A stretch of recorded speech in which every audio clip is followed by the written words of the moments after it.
Assalamualaikum warahmatullahi wabarakatuh. Perkenalkan, nama saya Sultan Agung Al-Aminurul Amanah dengan nomor induk 211F10168. Kali ini saya akan membahas tentang pengertian HIV dan AIDS. Menurut para ahli, John Windstrock, seorang ahli bernama John Windstrock, mengatakan HIV AIDS adalah penyakit menular seksualitas yang disebabkan oleh suatu virus bernama Human Immunodeficiency HIV.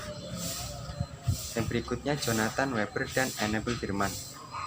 Menurut para ahli, dua diantaranya, Jonathan Weber dan Annabel Bierman, AIDS merupakan singkatan dari Acquired Immunodeficiency Syndrome, sindrom cacat yang didapatkan pada imunitas. Sindrom ini disebabkan oleh infeksi virus yang dapat menyebabkan kerusakan parah dan tidak bisa diobati. Sistem imun akan semakin melemah sehingga korban akan semakin terbuka terhadap infeksi dan kanker tertentu. Itu yang berikutnya Nur Salam. Definisi HIV dan AIDS menurut para ahli juga dilengkapi oleh seseorang bernama Nur Salam.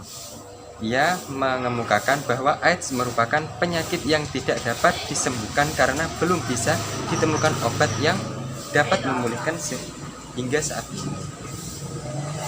Pengertian HIV atau kepanjangan dari Human Immunodeficiency Virus adalah infeksi virus yang menyerang sistem kekebalan tubuh manusia. Virus ini secara spesifik menyerang sel CD4 yang menjadi bagian penting dalam perlawanan infeksi. Hilangnya sel CD4 akan melemahkan fungsi HIV. Human Immunodeficiency Virus adalah virus yang menyerang sistem kekebalan tubuh yang selanjutnya melemahkan kemampuan tubuh melawan infeksi dan penyakit. Obat atau metode penanganan HIV belum ditemukan. Dengan menjalani pengobatan tertentu, pengidap HIV bisa memperlambat perkembangan penyakit ini, sehingga pengidap HIV bisa menjalani hidup dengan normal. Acquired Immunodeficiency Syndrome adalah kondisi di mana HIV sudah pada tahap infeksi akhir.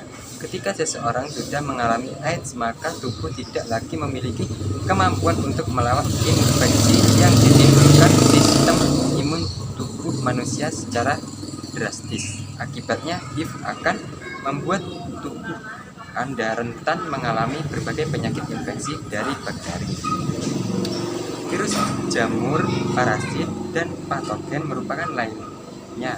Sering dikira sebagai suatu kesatuan. HIV dan AIDS adalah kondisi berbeda.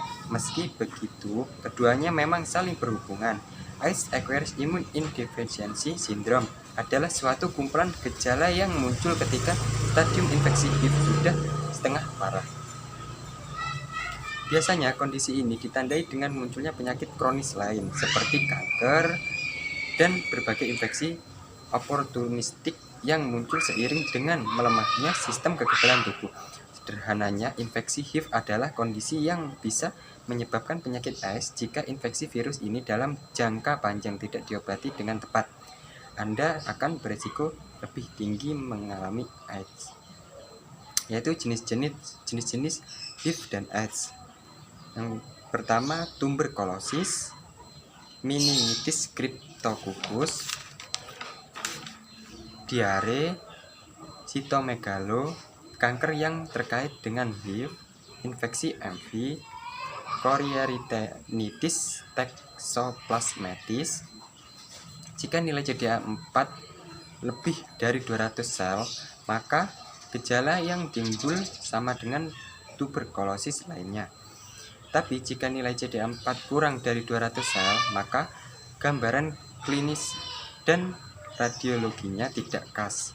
Pengobatan pun dengan ARV serta terapi TB yang disesuaikan dengan jumlah CD4-nya. Meningitis Cryptococcus. Kondisi ini biasanya ditandai dengan sakit kepala, kesadaran menurun, nilai CD4 kurang dari 100 sel mm, serta hasil pemeriksaan menunjukkan antigen Cryptococcus positif. Terapi yang diberikan adalah amoterisin, fluconazole dosis tinggi. Diare pada orang dengan HIV/AIDS seiring dijumpai mengalami diare kronik akibat adanya infeksi kuman patogen. Pada kondisi ini, terapi rehidrasi sangat penting dan juga dilakukan pemeriksaan feses terhadap bakteri, jamur, parasit, atau virus. Itu sitomegalo. Kondisi ini sering dijumpai pada orang yang memiliki CD4 kurang dari 50 sel dan akibat reaksi virus yang sudah ada di dalam tubuh. Infeksi ini bisa mempengaruhi retina, saluran cerna, saluran napas, dan otak. Kanker yang terkait dengan HIV. Penyakit kanker yang mungkin bisa timbul adalah kanker kelenjar getah bening, kanker leher rahim, dan sarkoma Kaposi. Infeksi HIV. Kondisi ini diawali dengan ketajaman penglihatan dan menurun, lalu diikuti dengan seperti ada kekilatan cahaya, pandangan berkabut, gangguan lapang pandang, serta jika progresif bisa menimbul kebutaan dalam waktu 2 bulan tanpa terapi. Biasanya terjadi jika nilai CD4 kurang dari 50 sel. Karenanya harus dideteksi sesegera mungkin sebelum mengenai retina dan atau makula. Chorioretinitis toxoplasmosis. Seseorang yang mengalami kondisi ini akan memiliki gejala pandangan kabur, nyeri, serta terlihat bayangan hitam yang terbang-terbang di mata. Untuk mendiagnosisnya dibutuhkan penemuan klinis serta tes serologi. Gejala HIV dan AIDS. Yaitu tahap pertama, pengidap akan mengalami nyeri mirip seperti flu beberapa minggu setelah terinfeksi selama 1 hingga 2 bulan. Dapat tidak menimbulkan gejala apapun selama beberapa tahun.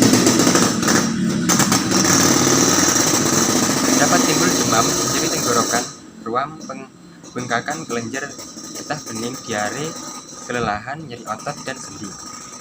Tahap kedua, umumnya tidak menimbulkan gejala lebih lanjut selama bertahun-tahun. Virus terus menyebar dan merusak sistem kekebalan tubuh. Penularan infeksi sudah bisa dilakukan pengidap kepada orang lain, berlangsung hingga 10 tahun lebih. Tahap ketiga, daya tahan pengidap rentan sehingga mudah sakit dan akan berlanjut menjadi AIDS. Demam terus-menerus lebih dari 10 hari. Merasa lelah setiap saat, sulit bernafas, diare yang berat dan dalam jangka waktu yang lama. Terjadi infeksi jamur pada tenggorokan, mulut, dan vagina. Timbul bintik ungu pada kulit yang tidak akan hilang. Hilangnya nafsu makan sehingga berat badan turun drastis. Kebanyakan penderita mengalami flu ringan pada 2,6 minggu setelah terinfeksi HIV. Flu bisa disertai dengan gejala lain dan dapat bertahan selama 1-2 minggu. Setelah flu membaik, gejala lain mungkin tidak akan terlihat selama bertahun-tahun meski virus HIV terus merusak kekebalan tubuh penderitanya sampai HIV berkembang ke stadium lanjut menjadi AIDS. Yaitu faktor penyebab. Yang pertama, penyebab HIV dan AIDS. Hubungan seks. Infeksi HIV dapat terjadi melalui hubungan seks, baik melalui vagina maupun dubur. Seks anal. Meski sangat jarang, HIV juga dapat menular melalui seks oral. Namun penularan lewat seks oral hanya menjadi bila terdapat luka terbuka di mulut penderitanya, misalnya akibat gusi berdarah atau sariawan. Penggunaan jarum suntik. Berbagai penggunaan jarum suntik dengan penderita HIV adalah salah satu cara yang dapat membuat seseorang tertular HIV.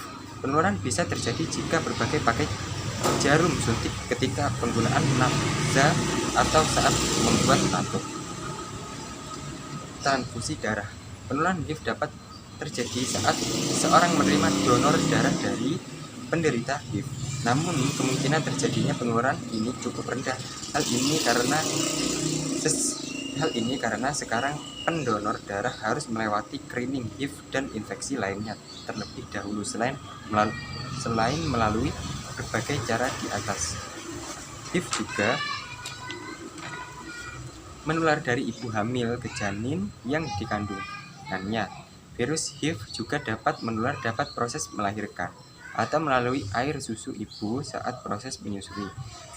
Perlu diketahui, HIV tidak menyebar melalui kontak kulit seperti berjabat tangan atau berpelukan dengan penderita. Penularan juga tidak terjadi melalui ludah, ciuman, gigitan, atau berbagi alat makan, kecuali bila penderita mengalami sarkawan, gusi berdarah, atau memiliki luka terbuka di mulut. Di negara Indonesia, penyebaran dan penularan HIV paling banyak disebabkan melalui hubungan intim yang tidak aman dan bergantian menggunakan jarum suntik yang tidak steril saat memakai narkoba. Seseorang yang terinfeksi HIV dapat menularkan pada orang lain, bahkan sejak beberapa minggu sejak tertular. Semua orang berisiko terinfeksi. Pengobatan HIV dan AIDS.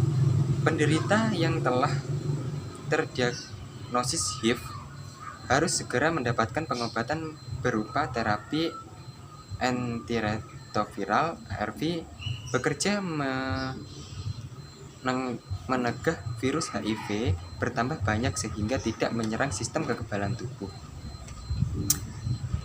Meskipun sampai saat ini belum ada obat untuk menyembuhkan HIV, tetapi ada jenis obat yang dapat memperlambat pengembangan virus. Jenis obat ini disebut antiretroviral ARV, bekerja dengan menghilangkan unsur yang dibutuhkan virus HIV untuk menggandakan diri dan mencegah virus HIV menghancurkan sel. Jadi 4 jenis obat ARV memiliki berbagai varian antara lain entravirin, efavirin, lamivudin, zidovudin, dan juga nevirapin.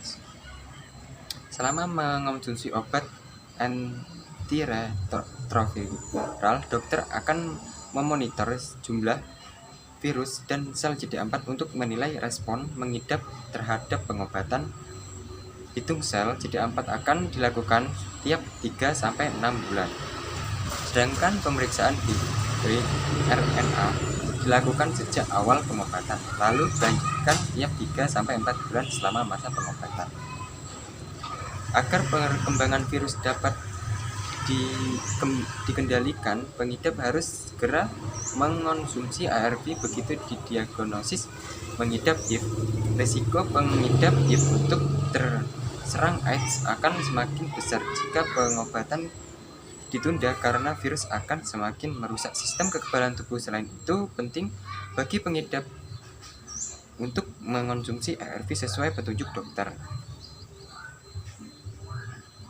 Mengonsumsi obat yang terlewat hanya akan membuat virus HIV berkembang lebih cepat dan memperburuk kondisi pengidap. Segera minum obat jika jadwal konsumsi obat pengidap dan tetap ikuti jadwal berikutnya. Namun jika dosis yang terlewat cukup banyak, segera dibicarakan dengan dokter. Kondisi pengidap juga mengaruhi resep atau dosis yang sesuai. Dokter juga dapat menggantinya sesuai dengan kondisi pengidap. Selain itu, pengidap juga boleh untuk mengonsumsi lebih dari 1 obat ARV dalam sehari.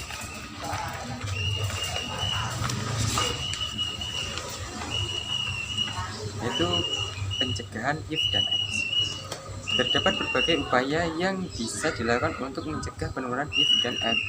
Antara lain, gunakan kondom yang baru setiap berhubungan intim, baik hubungan intim vaginal maupun anal.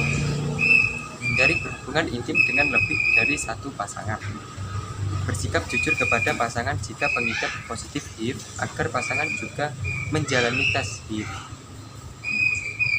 Diskusikan dengan dokter jika didiagnosis positif HIV saat hamil, mengenai penanganan selanjutnya dan perencanaan persalinan untuk pencegahan penularan dari ibu ke janin.